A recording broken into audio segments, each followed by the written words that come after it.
Chilling tales for dark nights.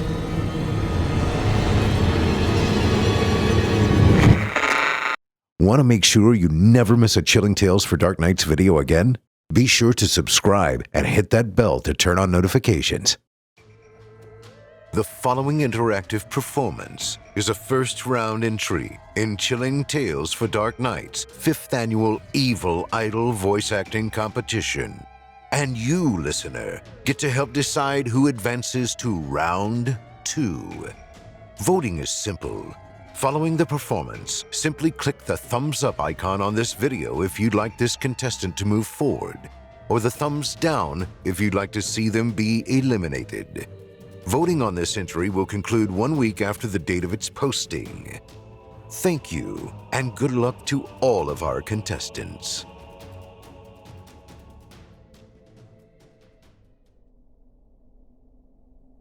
Monday, September 9. I can't go back to the shop anymore. I had thought it was safe, but I was wrong. It caught me by surprise. It was too much. I probably shouldn't have blown up the way that I did. That was stupid. I should have known that they could have been watching. It was the number. That same number again, and I couldn't hold myself back.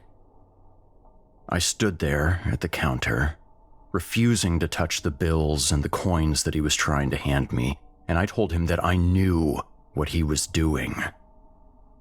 That son of a bitch didn't even flinch.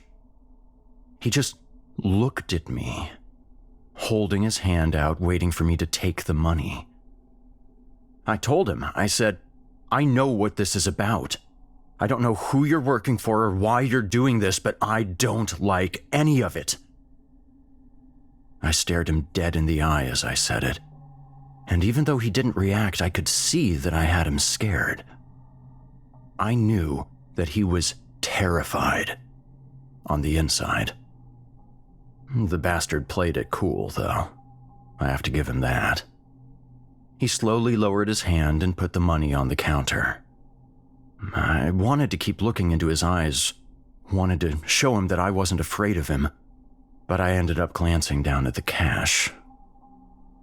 $10.14 was what he had said, just like he was remarking on the weather, as if he didn't know what that number meant, what it did to me. I could see the money in a loose pile, and below that, through the glass top, the scratch cards and lighters.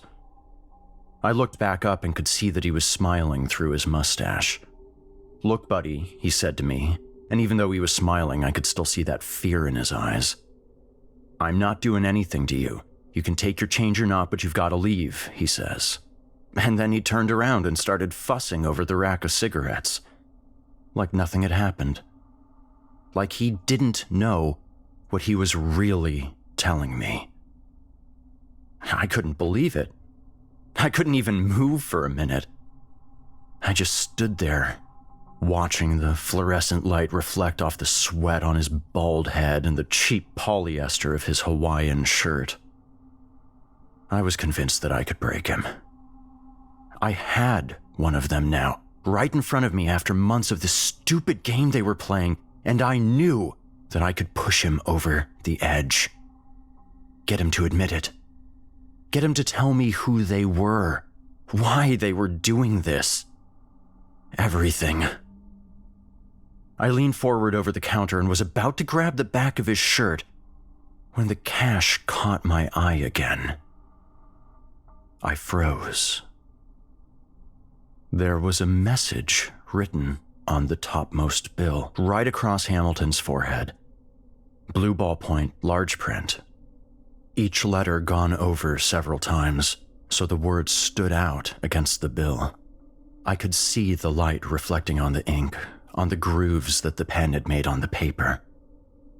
It said, "Stop, not yet." I looked up at the man again, my arm still outstretched. Was he sweatier than he had been?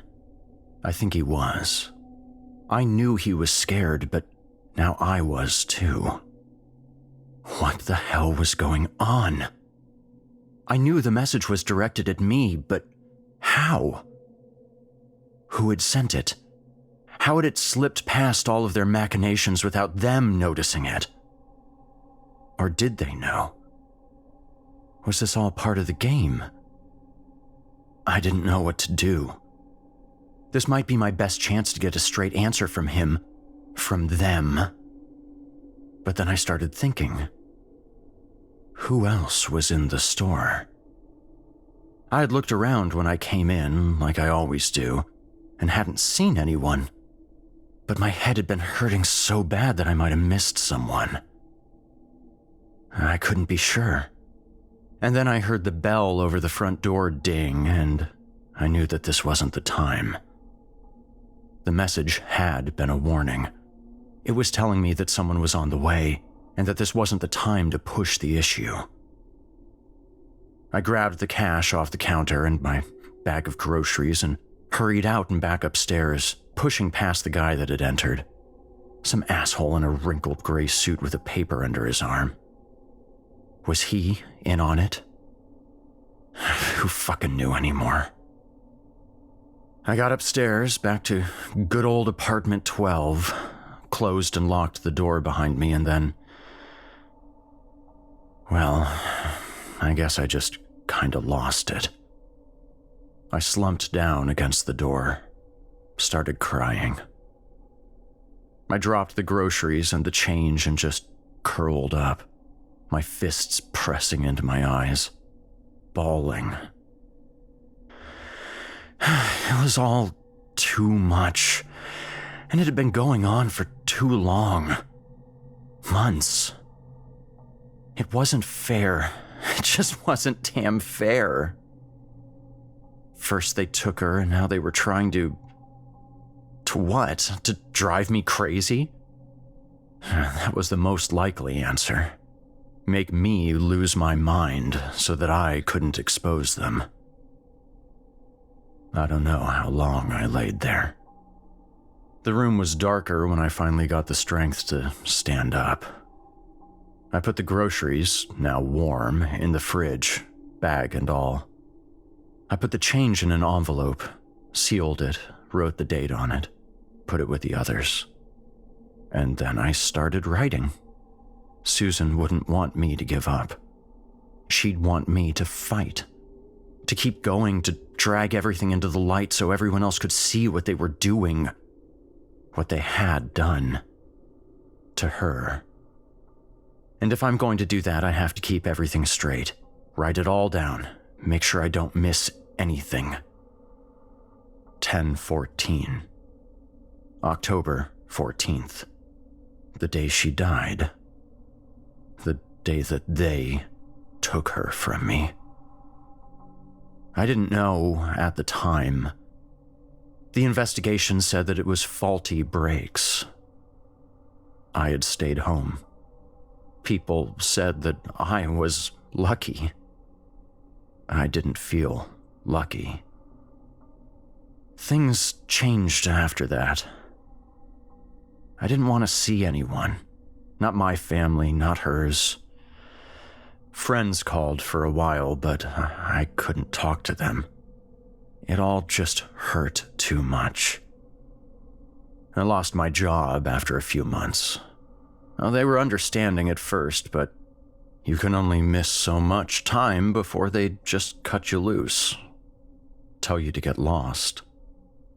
There was some life insurance, but not enough to keep the house. I didn't want to stay there anyway. It was too empty without her. Without Susan. I'd started hearing things. Footsteps in other rooms, shuffling, scratching. At the time, I thought I was going crazy, but now I wonder if it wasn't them. Even way back then, starting their campaign against me. It was only after I had moved here to this apartment that I really started becoming aware of what was happening. I'd see people when I got down to the street. People watching me, only to turn and round a corner as soon as I made eye contact. People pretending to talk on the phone, but their eyes kept moving away right as I'd noticed them. And the number. Everywhere. Order number 1014 at the fast food place down the road. Savings of $10.14 when I use my club card at the big grocery store a few blocks over. Commercials on TV for cheap bullshit products. Call 1-800 blah blah blah with 1014 snuck in there. Or 1410. Or some combination thereof. Sometimes together, sometimes apart. Sometimes just hinted at. I had bought a pair of shoes and the total was $37.77. It wasn't until I was walking home that it clicked into place. 3 plus 7 equals 10, 7 plus 7 equals 14. $37.77 is 1014. The suspicious figures were more plentiful by that point. I started seeing shadows in the apartment, caused by something moving across the window, blocking the light. I never caught a direct glimpse, but I'd always see the motion right as I was turning. I don't have a window ledge.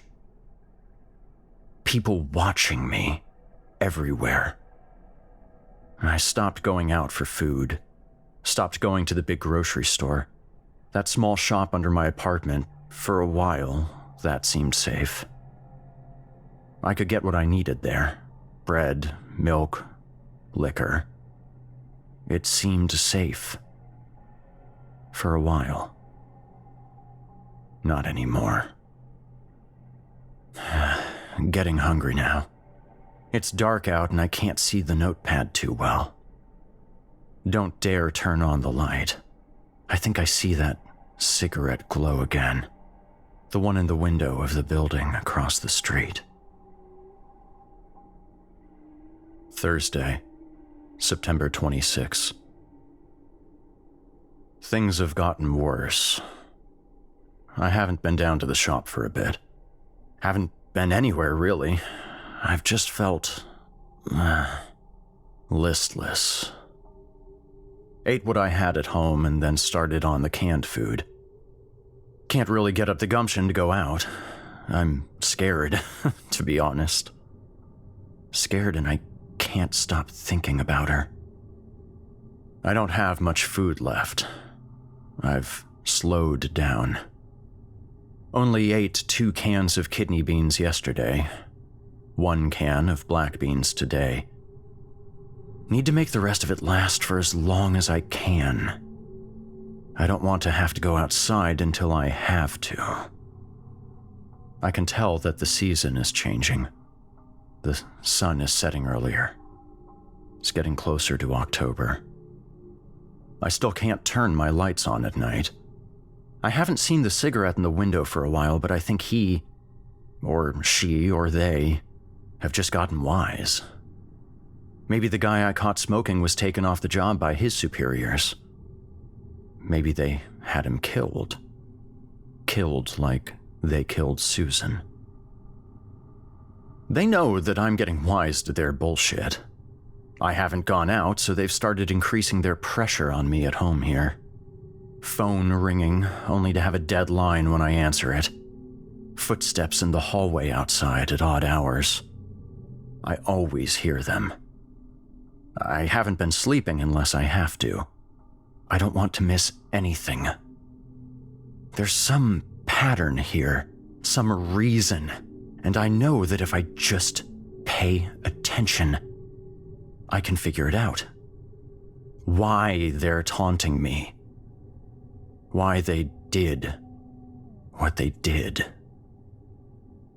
The faucet in my tub has started dripping again. It was doing it when I moved in, before I knew that any of this was going on, but the building super fixed it. I haven't called him this time. There's a sequence to it. 1 drip, then silence, then 1 more, and then 4 more.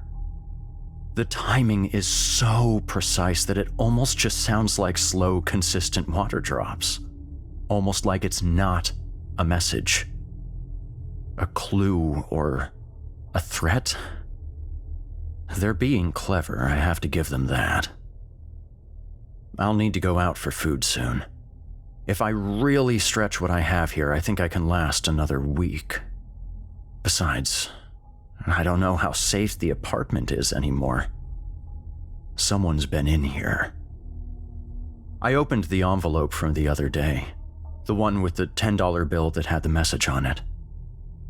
The envelope still looked sealed, but the bill must have been swapped for a clean one. There was no message on this one. They must have waited until I fell asleep and then crept in. I've since put a tall glass on the linoleum in front of the door with a plate balanced on it. I put a bunch of marbles on there, watching as they rolled around and slowly came to rest. Was there some message in the pattern they formed?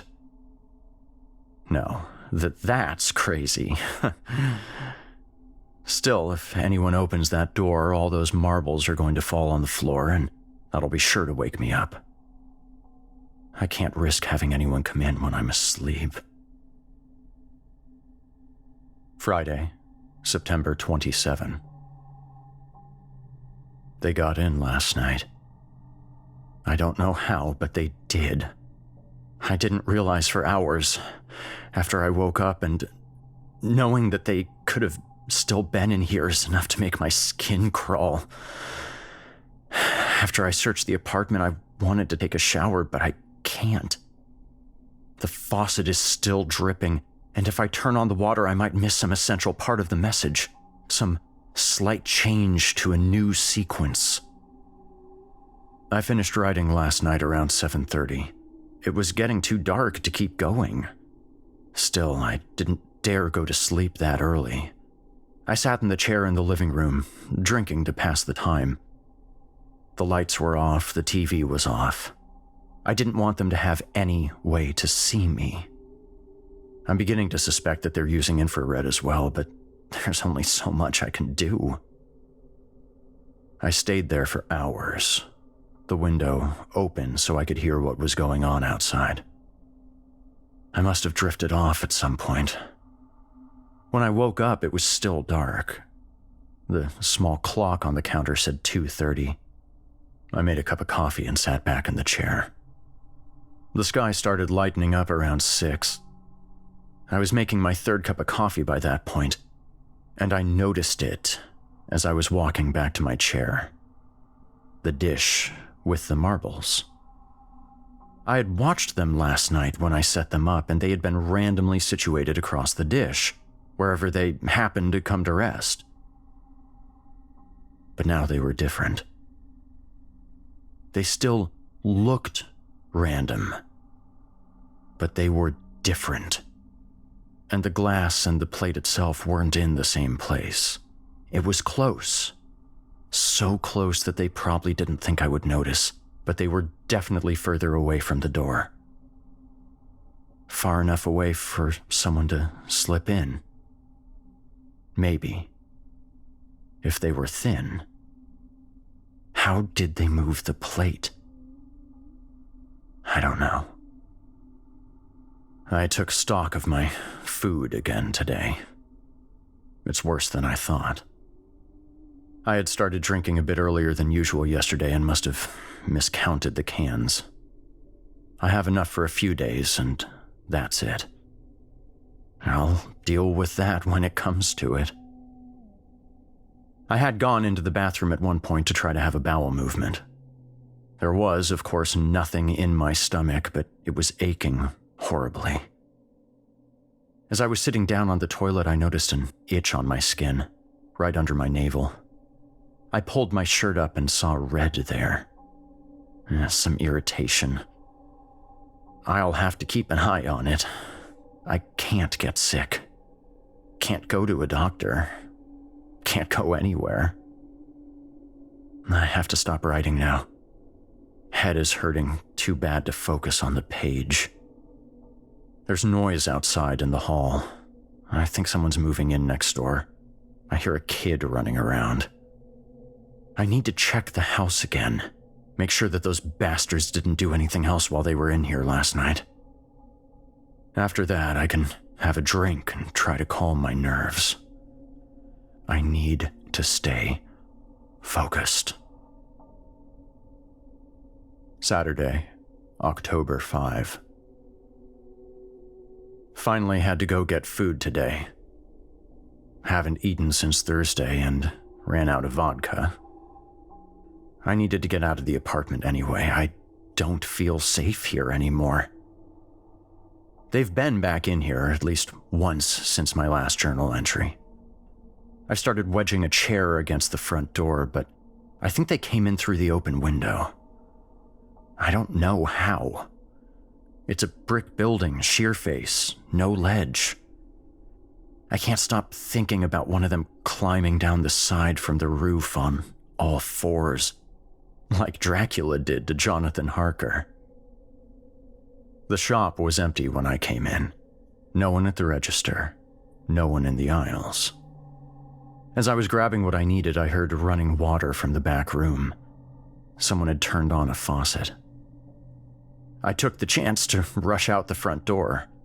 I didn't want to deal with whatever confrontation would ensue. I was too hungry. I got back upstairs and was unlocking the door when the new neighbor came out of her apartment. She must have heard me walk past as I was going to my front door. Pretty woman, maybe 30 years old. She startled me and I dropped my keys. She tried to talk to me, but I picked up my keys and got inside before she could say much. I didn't hear what she said. Maybe she was just going to introduce herself. Maybe she was going to speak some code. It doesn't matter. They're out in the world, they're in the grocery store, they're even in my damn apartment. What's one more of them living next door? Besides, I had other things on my mind. The vodka was the only thing I'd put in my stomach in 2 days, and I could feel myself coming apart at the seams. It wasn't just hunger. It was a sort of unraveling. I felt floaty, but also strangely open, exposed, vulnerable. The daylight coming in the window felt like it wasn't just hitting my skin, but was somehow permeating me. Before I could eat anything, my stomach was still itching violently, so I went into the bathroom to look at it. The walls seemed to slide past me as I went, almost smearing. I had intended on looking in the mirror, but when I got into the bathroom, I sat down hard on the edge of the tub. The room was swimming. I managed to pull my shirt up and look down. There was nothing there. The red mark was gone, but good God, did it itch. As I sat there, I realized that the faucet had stopped dripping. I froze. I hadn't used it in over a week. When had it stopped? 5 days ago? Yesterday? Just now? What did it mean? Then I felt something right under my navel. Something moving. I looked down, but nothing revealed itself on my skin. The sensation of movement stopped. I am convinced now that they have implanted something in me. Maybe to track me, maybe to listen. Maybe they can monitor what I see and are reading the words I write in this journal, even as I'm writing them. It almost doesn't matter. I've come to terms with the fact that they're everywhere. I cannot escape them, but I need to know what it is that they want. Why they are tormenting me. Why they killed Susan. I need to eat now. I know that I am vulnerable. Maybe that's why they're doing this. Forcing me to close myself off and stay out of the world. If I don't eat, I'll be weak. They can get in. They can control me. I just need to know what to do to make it end. I can't take this much longer. Thursday, October 9. They're taking her away from me again. I don't know why, but they're stealing her just like they stole her last time. I first noticed it happening a couple of days ago. Monday, maybe Tuesday. One of the pictures I have of her, a small 3x5 that's framed in the living room, was gone. It had slowly gotten covered in mail as I tossed it onto the end table, but I'd gotten an urge to look at it. Susan is standing in front of a guardrail with a forested valley in the background. She's smiling. We were in Yosemite, 18 months back, 6 months before the accident. The back half of our car can be seen right at the edge of the image, and I'd realized that there might be some clue there, something with the car, some evidence that they had tampered with it or were preparing to. I shoved the mail aside and tried to find the photo, but it was gone. The frame was there, but it was empty. I tore through the apartment but couldn't find it. Well, I'm actually not sure of that. I found some ashes at the bottom of the kitchen garbage, under other trash, days old. I can't be sure when. I know they've been coming in here regularly. I haven't even tried to stop them. I almost want them to get comfortable, get relaxed, get careless. I'm keeping a butcher knife taped to the side of my chest, just under my left armpit. When I wear a shirt, you can't even notice it. If I can get them to slip up, I can catch one of them when they're in here, and I can make them talk. The photo must have had some evidence. They knew that I would find something there, and they couldn't let that happen. Yesterday, I realized that I'd never made an accurate timeline of everything. I sense that things are coming to a head soon, and I want everything at my disposal, all the information. I grabbed a sheet of paper and retrieved all the envelopes from the shoebox in the closet. Every receipt, every collection of bills and coins, notes I had written about phone calls and television commercials. Everything. Except now, it's nothing. As I unsealed the envelopes, I realized that something was wrong. My notes were still there, but everything else was different. One envelope had June 25, McDonald's, order 1410, written on it. Inside was a receipt from June 25, but the order number was 1310. Another had July 16, gas station on 10th and Main, $10.14 change, written on it. But there was only $6.42 in the envelope. I forced myself to stay calm and keep going.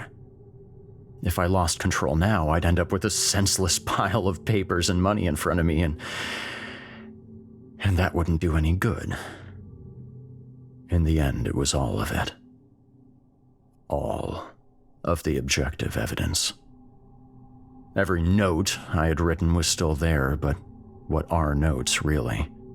All of the hard proof of their meddling, of their messages, of their persecution. All gone.